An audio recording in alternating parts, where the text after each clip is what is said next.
Hello everybody, I'm John Hindorf. It's a warm welcome to the grand finale of the 24-hour series powered by Hankook for 2023. We're back racing again for a full 12 hours. We've already had 6 breathtaking races this year. Now it's time to close the motorsport season. The race this weekend in Kuwait is not just the last one of 2023. It marks the start of the 2024 season, as Kuwait Motor Town is the first event of the Middle East Trophy that was inaugurated last year, and once again the second round will be in Dubai and the final round in Abu Dhabi. They're both in January 2024. The 24-hour series powered by Hankook has a special attraction to the drivers and teams. Many of them have been coming back here for years. Others are starting out their motorsport career right here. Hi, my name is Haytham. I'm from Kuwait and I'm 19 years old, and I'm racing with Razoon More Than Racing in the KTM Expo. It feels very special to be the only one to raise the Kuwait flag in a home circuit. It feels really important to me to give a good result and make everyone proud.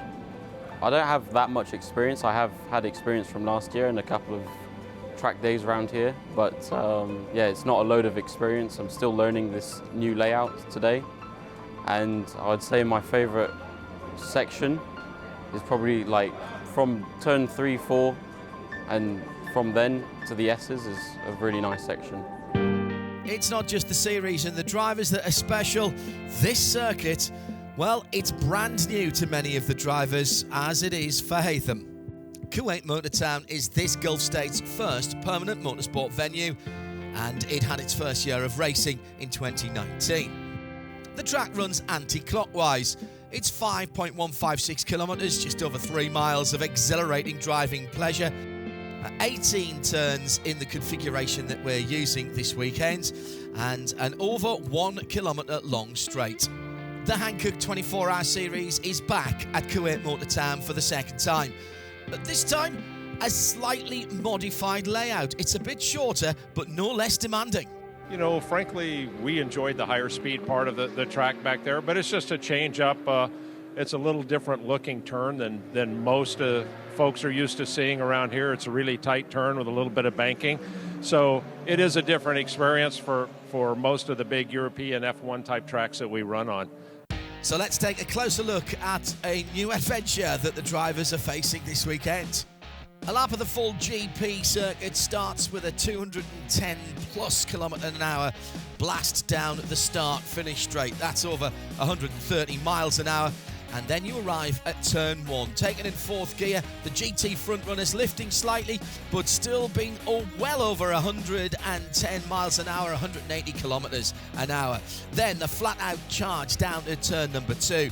And by the time the GT3 leaders hit the brakes for the mid-speed left-hander, the speedometer will be up over 160 miles an hour or 260 kilometers an hour.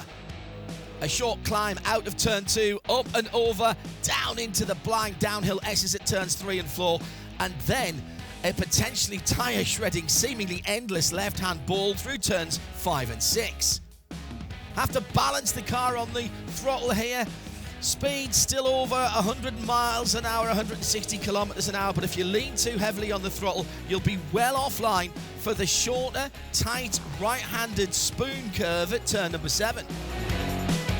Next, a nice sequence of fluid kinks, turns 8 and 9, and then through the S's at turns 10 and 11. After that flowing section, perhaps the most technically complex and demanding part of Kuwait's GP circuit, the Istanbul Park-inspired quadruple apices at turns 12, 13, 14 and 15. It's very important to keep the speed up and keep your line clean, otherwise your rivals will be breathing down your neck for the new part of the track this year. Heavy braking into a slightly banked hairpin. We're calling it 16A, and it's pretty much a smaller copy of the famous Caracciolo carousel on the Nürburgring Nordschleife. Through the kink at turn 17 onto a shortened back straight. Finally, the downhill braking zone into the blind entry at the final corner, turn 18. Overshoot, you'll compromise your speed onto the main start and finish straight. 10 left-hand corners, 8 to the right, 5.156 kilometres, just over 3 miles. Repeat that for 12 hours. That's the challenge that awaits the drivers. But, as usual, before the race, it's time for qualifying. The session is divided up to 3 parts, 15 minutes each, and 3 drivers per team push the cars to their limits to put down the fastest lap on the tarmac. The fastest lap from each of the drivers are added together, and then the fastest average lap time will put that team on pole position. First, let's have a look at the TCE class. The number 278, Colin White and his teammates from CWS Engineering have squeezed everything out of their Ginetta G55 and have the pole position in TCE. The Porsche 992 category is always hard fought. Pole sitter this time, the number 909 from Red Camel Jordans.nl. A fabulous performance in qualifying, and they beat the Arabian team of Rabdan by Fulgenzi by 44 tenths of a second. The number 701 Team Vortex V8 has the pole position in the GTS class with a brand new and fully carbon black and orange Vortex 2.0. A fantastic new racing machine. In the GT4 class, 2 identical BMW M4 GT4s are battling for pole position. After 45 minutes of qualifying at the edge, it's Century Motorsport with the number 429 that comes out on top. And a really close fight for pole position in the GT3 class. At the end, a tiny margin, 7 tenths of a second, separating pole from third. In third place, it's the new team, Manamari Energy by Airby Motors, the number 95 Porsche. This team used to be in the 992 class. Now they've got a brand new Porsche 911 GT3R, and they've taken that big step into the GT3 ranks. It's a fierce battle for pole position in the Kuwait desert. The British team, Century Motorsport, with their number 22, has charged extremely hard and put down fantastic best lap times with their brightly coloured BMW M4 GT3. They'll be second on the starting grid. At the front of the field, it's the American endurance racing veterans of CP Racing with their red, white and blue Mercedes AMG GT3 number 85. Charles Esplanade put in the fastest lap of all, a 1:44.013. So it will be pole position for CP Racing. We're really looking forward to coming back to Kuwait. I mean, everybody's like, Kuwait, really? You're going to Kuwait? And I'm like, no, it's really nice there. You know, people are nice. The track is incredible. They changed it up a little bit on us there. To be absolutely honest, it's a little worse, I think, safety-wise, but fun-wise, I mean, it's okay. Our strengths were probably better on the old track, but obviously we did great, so can't complain. So happy to be back. And that's exactly what we're hoping as well. After qualifying, straight into night practice. For many of the gentlemen drivers, this will be their first time driving in darkness in race trim, although the track is fairly well lit. Full throttle during daytime, going into the night with hardly any reference points around the track. That's what gives this 12-hour race its special feel and character. It's Saturday. The big day is finally here. The grand season finale of the 24-hour series, powered by Hankook, just a few moments away. Let's have a quick word with the pole sitters. CP Racing. Well, I think we're looking okay here. You were asking me why I had those 3 guys qualifying. I think that pretty much proved the point. So they did a great job, very consistent. CP Racing have campaigned a Mercedes AMG for many years. Other teams are here with new cars and therefore have special challenges. Well, of course, pole's nice to have, but we're learning this car. So I think we made a setup change which helped quite a lot in the night practice session, which would have made us more competitive. But yeah, we're obviously yet to see. It's not just the drivers of Century Motorsport who've got to become one with their new BMW. The Manamari Energy by Airby Motors team needs to get used to all the quirks and the peculiarities of their brand new Porsche 911 GT3R. Yes, it's a big jump, but I really love the car. I love the aerodynamic of the car, and I adapt with the car very, very fast. The French Vortex V8 team have worked endless hours since last season to present their brand new, pristine Vortex 2.0 here in Kuwait. The major changes is that the car is completely in carbon. Chassis and bodywork is completely in carbon. The engine is still the same. It's a Chevrolet V8 6.2 liter, but all the body and all the chassis is now in carbon. It looks we don't have any problem for the moment. Our goal is to finish this race, but we don't have any problem for the moment, for the weekend. So we are very proud of it. Here's the starting grid. It's the pole sitter CP Racing and Century Motorsport on the first row. Behind them on row 2, Manamari Energy by Ebby Motors and the Vortex V8 in P4. And 5th and 6th on the third row, Red Camel Jordan.nl is the pole sitter for the Porsche 992 class, and alongside them is Toro Verde. That's the GTX pole sitter. On the fourth row, Rabdan by Fulgenzi and Razzoon More Than Racing. 6 different manufacturers in the top 8. That's a very diverse grid. Cars are on the warm-up lap and the tension is building. 12 long, demanding hours are ahead of the teams and drivers. Anything can happen.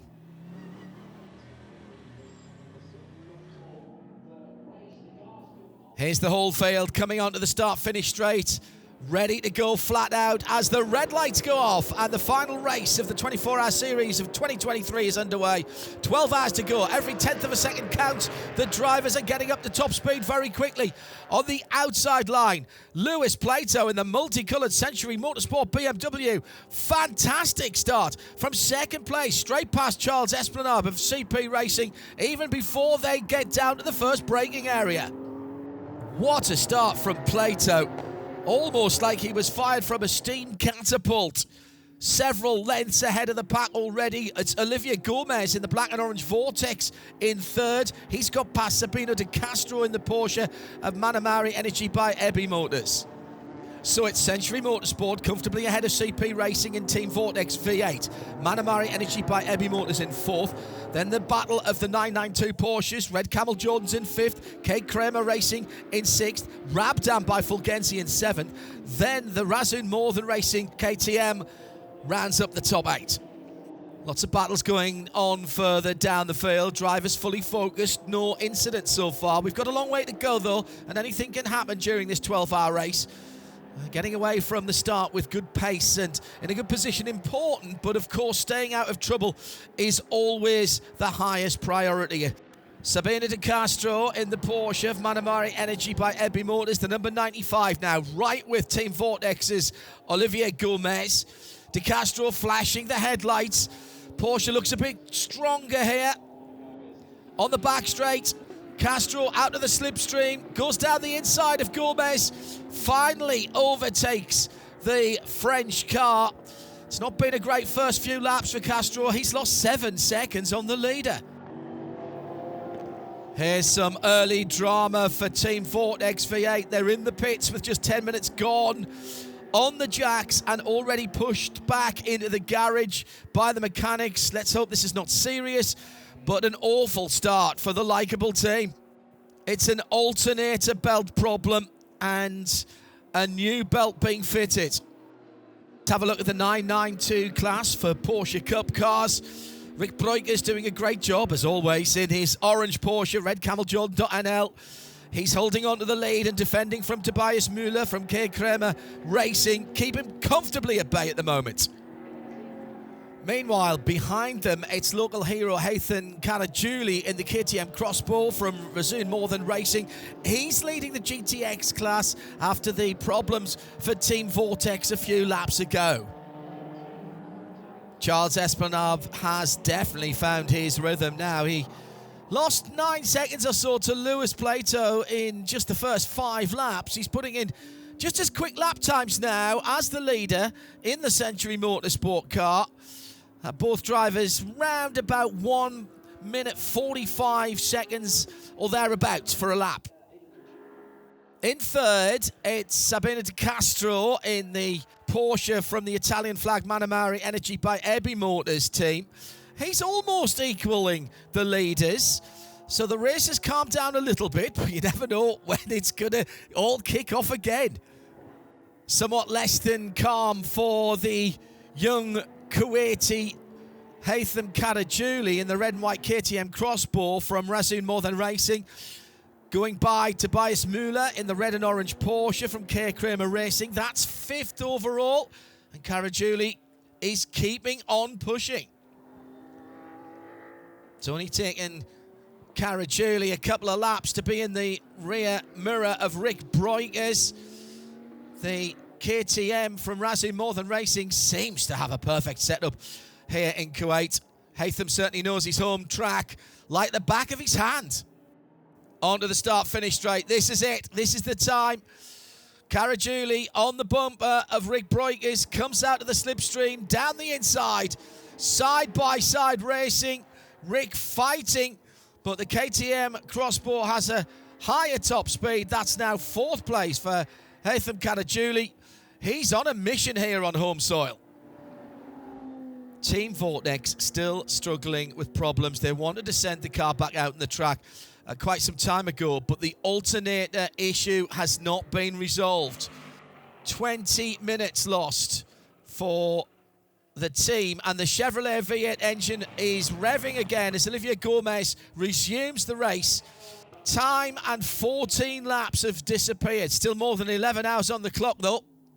In TCE, Colin White and the CWS Engineering Ginetta G55, number 278, has shown the best performance so far. A really deserved lead, almost 50 seconds ahead of the Audi of Simpson Motorsport. In the 992 class for Porsche GT3 Cup cars, it's Red Camel Jordan with Rick Breukers, the Netherlands driver behind the wheel. He's racing with his brother Luke and his dad Ivo. They have achieved plenty of victories together. See what the race will bring today for the Breukers family. Team Century Motorsport currently leading the GT4 class in their BMW M4 GT4. That's the 429 car. Nathan Freak's done a great job so far. He's got 20 seconds of an advantage to the second car, another GT4 BMW. That's the AGMC Racing team. It's one fast lap after another in the KTM Crossbow GTX for local driver Haytham Karajuly. He's got the lead in the GTX class and 4th position overall. It's been a picture book race so far for the local hero, even though he did seem to have a couple of technical issues right at the start. I don't think there was a problem with one of the rear tyres. There was a bit of vibration, but nothing too bad. We more had a problem with the electronical issues, so that's why they were in the back of the car. But I think it's sorted now. It's just the dash kept turning off and then I had no control on the wheel, but I think it's sorted now. We've completed an hour of fierce racing. Time for the first scheduled stops. 3rd position, Manamari Energy by AB Motors into the pits, and it's a fabulous pit stop. Not a single second wasted, door closed, and back out onto the track. The first big incident of the race, the Ginetta from CWS Engineering, the 278, is in the deep gravel bed at turn 16A. That's the tricky hairpin on the new part of the track. 1.5 hours after the race starts, here's the first Code 60. Code 60s are really important in the 24-hour series by Hankook. 60 km/h speed limit, no overtaking allowed. The pits, though, stay open. No safety car out on the track, so we're not squashing people up. It's a really sensible way to neutralise the circuit, to give a safe environment for the marshals to recover the car and do their work. And you get back to green flag racing much quicker, and the gaps between the cars are preserved. Great opportunity for pit stops for fuel and new Hankook tyres. GTX leader Razzoon More Than Racing taking their 2nd stop.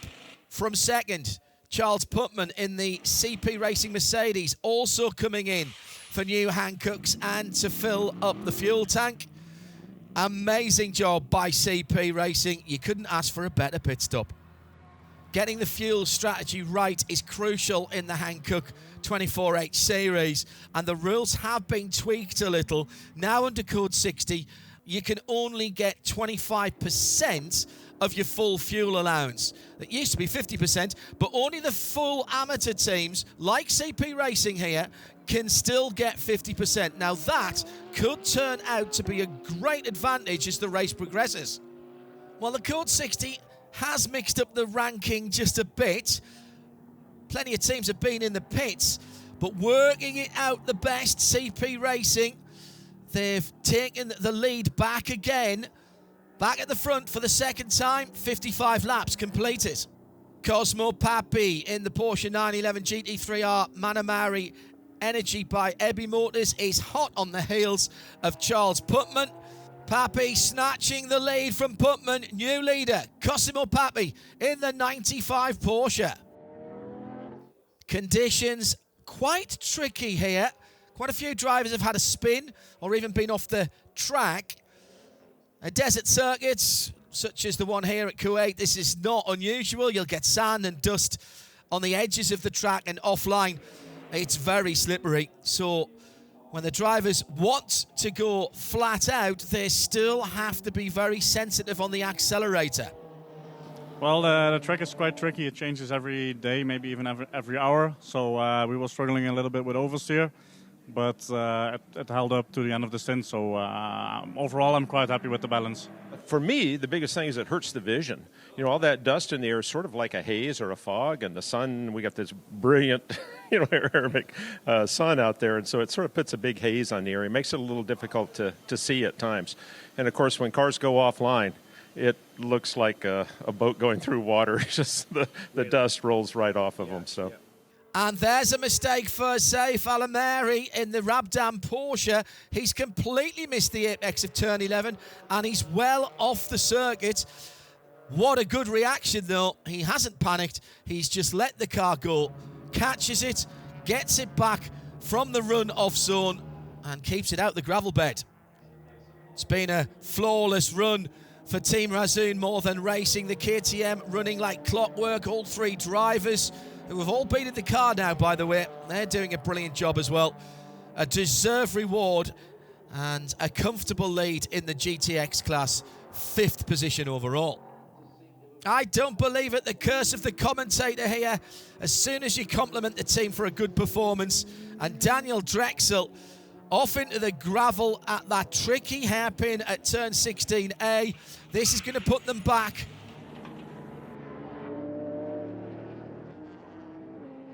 It's Team Toro Verde who will benefit from that mishap. The all-British team with the black and white Ginetta G56 Cup running at the top of GTX now. More drama for Team Razzoon More Than Racing. Here's another problem. The car is, well, it's unstable and uncontrollable. Daniel Drexel having to slow down. The right rear tyre seems off the hub and the suspension arm. How could that happen? Now let's have a look at the car and the flatbed. The mechanic seems to know that this is going to be an awful lot of work to get that repaired. As they look closer, one of the bolts has become wedged, and that's not going to come out easily, is it? Well, we've packed a lot into the first 4 hours, and here's how it stands. We've completed 116 laps, and Manamari Energy by Ebby Motors leads from CP Racing in second, Century Motorsport in third, fourth, the best of the 992 Cup cars, that's the red Camel Jordan NL 909. Behind them in fifth, Rabdan by Fulgenzi, and Toro Verde lead GTX in sixth. K Kramer Racing have their best car in seventh, and in eighth, it's the EdGMC Racing Team by Simpson Motorsport. So, Manamari Energy by Ebby Motors with a comfortable lead over CP Racing.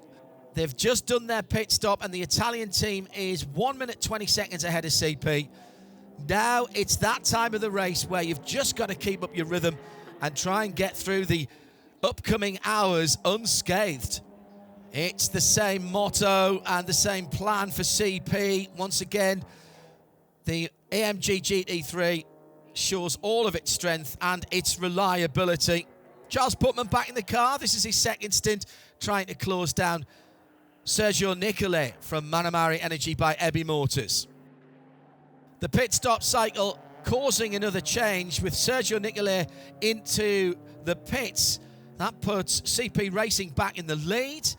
The Ebby Motors Porsche and Century Motorsport have already done their pit stops.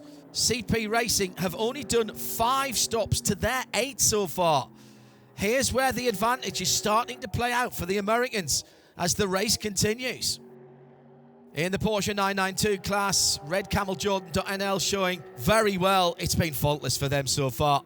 They've stayed out of trouble, and their Porsche 911 GT3 Cup car seems to be in fabulous shape just as it rolled off the truck. It's Rick's younger brother Luke behind the wheel. He has 1 minute and 45 seconds ahead of second in class, Rabdan by Fulgenzi. It's a similar story in the GTX class. Razoo More Than Racing has not been able to close the gap to the leading Toro Verde team in the 795 Ginetta. All down to those big problems the Austrian team had earlier on. Currently the margin over 5 laps, but we've still got 7 hours to go. It's very different in the GT4 class. A fierce battle for the lead between the 2 BMW M4 GT4s. It's AGMC racing the number 438 under pressure from Century Motorsport in the 429. Across the start-finish line and onto the straight, Nathan Freak in the white BMW. Beautiful use of the slipstream. Solokovtsev can't fight back. Late braking on the inside from Freak. And that's the lead for Nathan. Andrei can't fight back. It's just under half an hour since Century took the GT4 lead, and the car is on the jacks. The mechanics push it back into the garage. Let's see if they can get that back racing quickly. It's not just hard fights in GTE. Every inch of asphalt being contested in the TCE class. Motorsport at its finest. The past couple of years, TCR homologated touring cars have featured less and less in worldwide racing. One of the main reasons the teams have moved away is the increasing costs for TCR, which almost have reached the level of running a GT car. There are hundreds of Generation 1 or Gen 1 TCR cars out there. Many of them are just collecting dust in workshops and garages. So the aim of Dutch company Creventic, the organisers of the Hankook 24-hour series, is to make the TCE class more affordable again and therefore more attractive to more racing teams. We've been helped a lot to come here by Creventic to get a Gen 1 car back in this championship and to prove to all the hundreds, literally hundreds of other Gen 1 cars that are out there sat in their garages, not competitive in any TCR series, they can come and race here cost effectively. You know, so we've made quite a few modifications to the car within the regulations, which allows the car to last longer on its tyres, to be a lot softer, to not, you know, to use less fuel, less tyres, because every time they stop in the pit, they cost money. So we've just worked with the ride heights, with the settings on the car, just so we can eke out as much as we can to make it cost effective to get people to come back in the lower classes to the championship, because it needs it. It needs full grids. At the moment, you know, you've got to go through this process, really. You know, we've been helped with Creventic from the entry fees. The entry fees are 30% less than they were as a TCR car. If you use less, you know, the fuel's always a part of the entry package. If you use less tyres, less brakes, because the car's not so stressed. We're using a DSG gearbox rather than a sequential gearbox, so that's basically a road car racing gearbox, modified for racing, rather than it being a pure racing gearbox. So the maintenance costs between now and getting to Dubai, which is the next round, that will be reduced. And you know, every kilometre that these cars do, you have to allow for wear and tear. So the figure always on a DSG car was around about 3.5 to 4 euros per kilometre. And we're just trying to we're hoping that that's where we are. If you go into a sequential box, and it's going to be maybe double that, because you know there's so much maintenance on the sequential gearboxes that we will not have to do with the DSG box. We've got to reduce the budgets. We've got to get the cars back in. So the Gen 2 cars have got to be made to last longer as well. That's the most important thing, I think, to reduce the wear and tear on the Gen 2 car, which will mean reduction in power. This is a great vision and a great plan from the organisers to get more TCR cars back on track, especially as this class often offers the starting point for the adventure and challenges of endurance racing. For example, Christian Broberg, who's racing in the CWS Engineering Ginetta G55, has a very interesting story to tell and knows how special endurance racing can be. Yeah, it's a completely new discipline for me. So we've done a few endurance, but with classic cars. But I normally drive a Ginetta exactly like this one in the hill climbs, which is normally a 2-minute stint. And now I just did a 2-hour stint with a code 60, and I'm famished. I'm knackered. You don't understand the G-forces your body goes through in a hill climb because you can manage it like a sprint. But when you're doing it, I think I did like 45 laps, one lap after another. Especially here, there's so high G-force corners, you really feel it, you get fatigued. Even endurance racing experts like Carl Cavers in the Century Motorsport BMW can lose their concentration and have a mishap. Sabine de Castro in the Porsche of Manamari Energy by Ebby Motors says thanks and goes back into the lead. Carl just coming off the ID line. There's no grip and the back of the car comes around. Let's hear from Carl what happened. To be honest, I was on the radio. I should have done it a lap earlier. The fronts had just gone. The rears were managing really well, but the fronts had just gone. And it's first time racing in a GT3. It's a learning curve. So, yeah, if I'd have had a bit more experience, I would have been boxing a lap earlier. But, you know, the pace was good, car setup's great, the team are doing a great job. It's a learning curve. It's like anything else, it will take some time. And that's one of the beauties of these events. You get so much seat time, and which is why we decided to spend our winter over here, you know, in the Middle East and get a lot of seat time ready for the season next year. Jack Barlow took over from Carl Cavers just after that incident. The car in third position. And the 28-year-old Brit charging in the Century BMW right from the start of his stint. And he's gaining ground on Joe Foster in the CP Racing Mercedes AMG. Here's the leader. After a very good stint of 36 laps, Sabino de Castro is handing over the car to Fabrizio Broggi. Fabrizio taking just a bit longer to get in the car. He can't bend properly. He got an injury, remember, in a heavy accident at Mugello earlier this year. CP Racing back to the lead. Joe Foster can barely keep up with the tremendous pace of Jack Barlow in the BMW behind him. Foster fighting hard. Here comes Barlow, flashing his headlights. Well, it looks like Joe Foster realises that's not his fight and lets young Jack Barlow by. Great move from Foster. He's not taking any risks right now. There's still half of the race to go.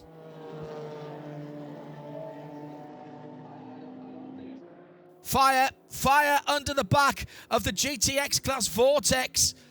Nothing worse in motorsport than a fire. It normally destroys everything on the car, particularly the electronic parts and sensors. Let's hope Olivier Gomez can get the car back to the pits quickly. Great work from the marshals. They have been waiting for Olivier on the entry of the pit lane. The fire extinguishers are out, and they've killed the fire very quickly indeed. We do have extinguishing now everywhere in the engine compartment of the Vortex. That's a nightmare for the mechanics. They've still got enough time, though, to clean it up and get it back out into the battle. It's not just about winning in endurance racing. In fact, it's all about never giving up. Michael Simpson is unaffected by all of the problems at Vortex. He's lapping at the front of the GTX class. The British team have stayed out of all trouble, and they are doing a fantastic race so far in that development G56 Ginetta. It's a well-deserved lead. Razoon More Than Racing benefiting from the fire drama of the French Vortex team. Currently still sitting third in GTX, but in a few laps they'll take over second once they've been through this pit stop. No change in the Porsche 992 Cup class. Dutch team Red Camel Jordan.nl comfortably in the lead. A lead which team owner Ivo Breukers is defending very skillfully. They find themselves in fourth position overall.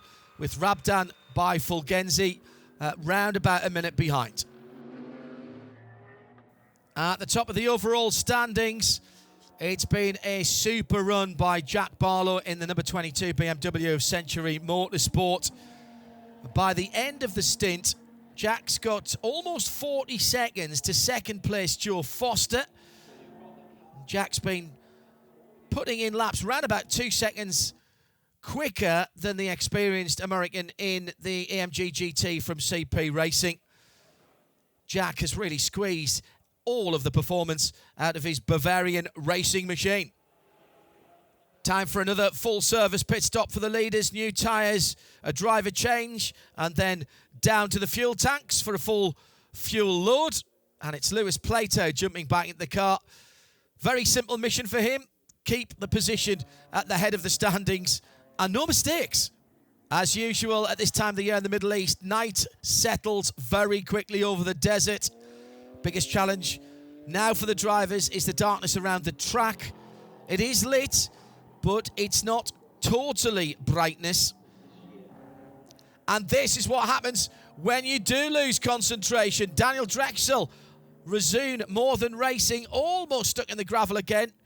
He gets the car out, does not need the assistance of the marshals, but that trip off the track has cost more time. Can't emphasize this enough. Racing in the darkness is a huge challenge. Yeah, it's a different circuit. It looks it's quite dark.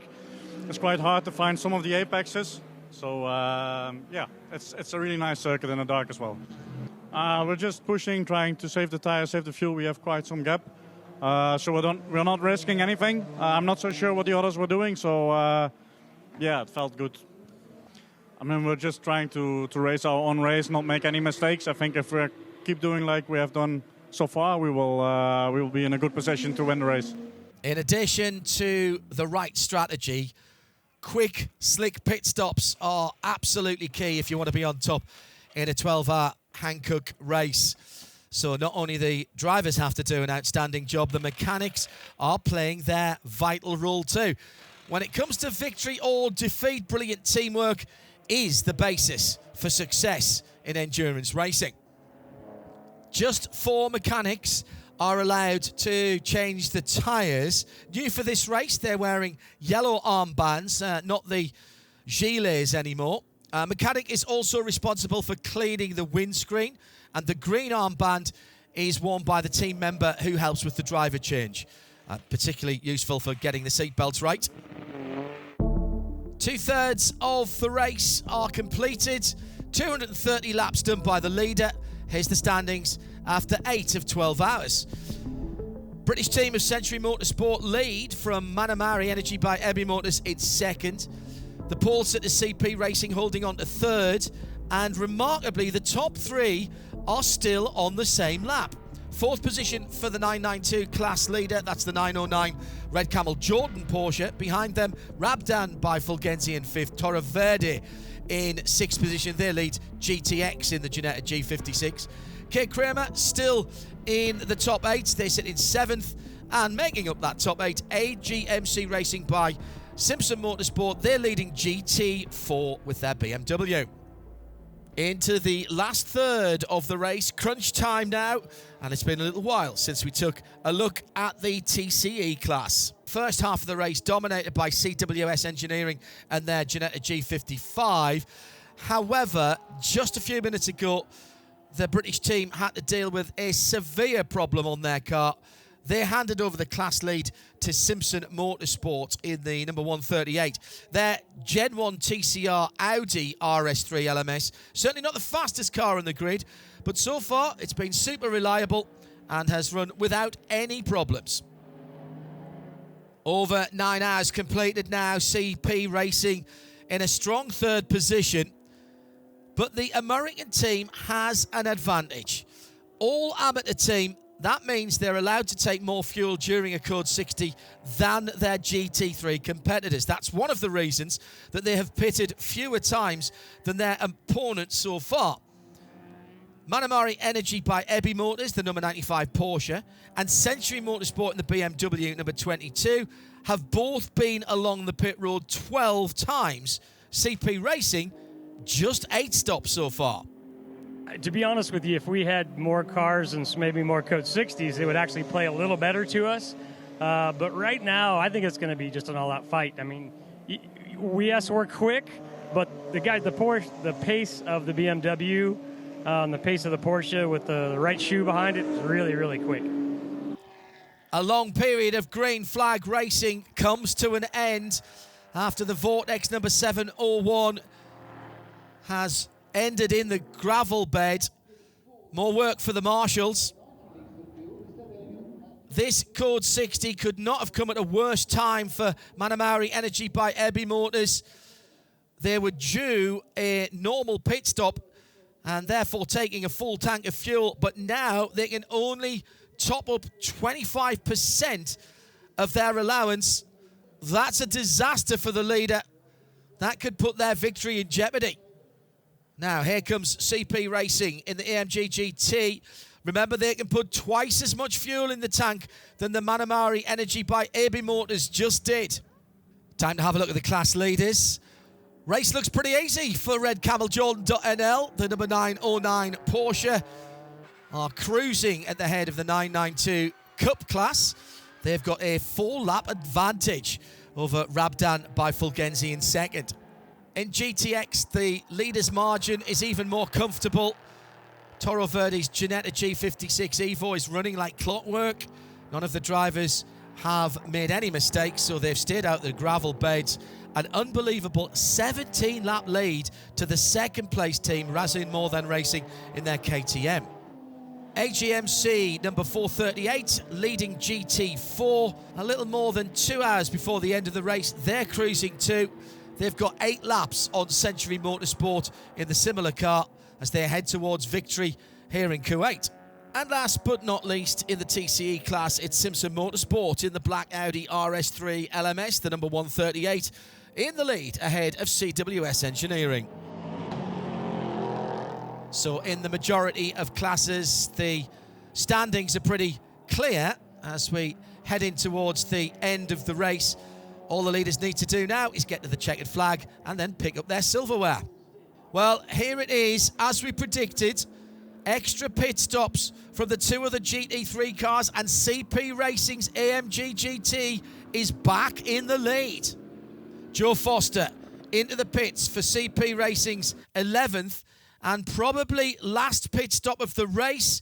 The team knows that every move has to be right here. It's Charles Esplanade, their fastest driver, who will get into the car to bring it home and take victory. It looks promising. Manamari Energy by Ebby Motors and Century Motorsport both still have one more stop before the end of the race. That was part of the strategy involved, as we did not change tires. That was the same set the whole time. I mean, obviously, we don't have the pace of the other 2 GT3 cars, and so we're trying to stay up there using strategy and pit stops and other stuff. So we opted to stretch the fuel and stretch the tires and stretch the driver as well. But it went just fine. I mean, so that plan worked out. Obviously, the pace is what it is, but the goal is to maximize what we're doing, what we can do well. It looks really good for CP Racing. Esplanade on his way to securing the win here at Kuwait Motor Town. Experience hopefully pays off, especially at such a technically demanding track. Luke Breukers into the pit lane for what should be their final time, and it's going to be his father Ivo, who has the honour of bringing the Red Camel Jordan.nl Porsche to the checkered flag. 40 minutes on the clock and a 5-lap lead. No pressure, Ivo. It's a tradition at all of the races in the Hankook 24-hour series that one team is rewarded before the checkered flag. This time, it's the French team Vortex V8 who received the Spirit of the Race Award for their tireless motivation to get their car back on track again and again. after having several issues, and including a fire in the engine bay. Seems nothing can stop this hard-working crew from Vortex. Yes, we begin to be proud of it, but there's a lot of, we need, again, a lot of development on the car. As you see, I'm going to bring in Peter Fry from Creventic now to give you the award. Oh, thank you. Congratulations. I give it to you, but of course it's for the whole team, the whole crew, and everybody. Thanks a lot. This is for all the team. It's for the mechanics. And for the, also staff, all the mechanics, of course. Of course. 35 minutes of the 12 hours to go. Now we'll get our money's worth. It's a code 60, the fifth in the race for the number 138 Audi of the TCE leader Simpson Motorsport. They're in the gravel at turn 16A. Bit of a shock for the team, but they've got a 7-lap gap, so their victory should still be within sight. The real action and spectacle starts right here. The battle between Charles Esplanade in the CP Racing Mercedes and Sergio Nicolai and the Manamari Abbey Motors Porsche.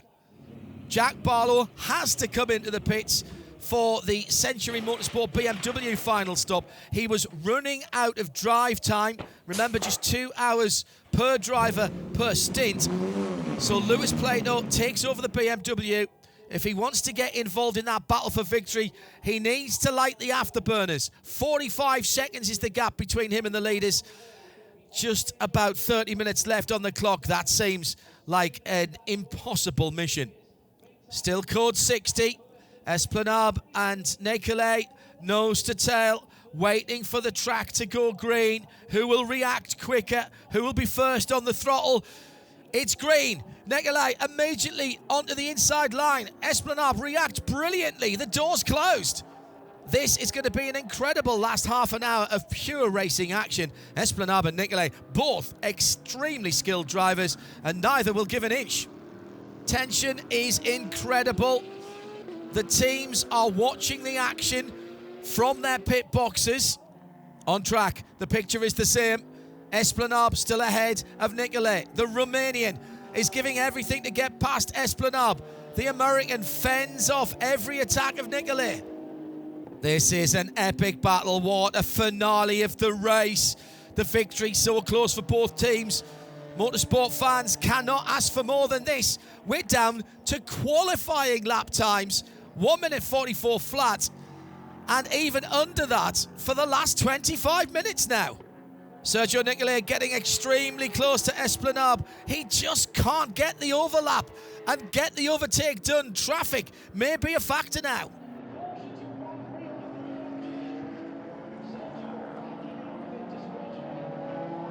Nicolai is not giving up, but time is running out. There's not going to be a lot more chances. Again, the Porsche is in striking distance, right on the bumper of Esplanade. Such a fierce battle in almost complete darkness. This is incredible.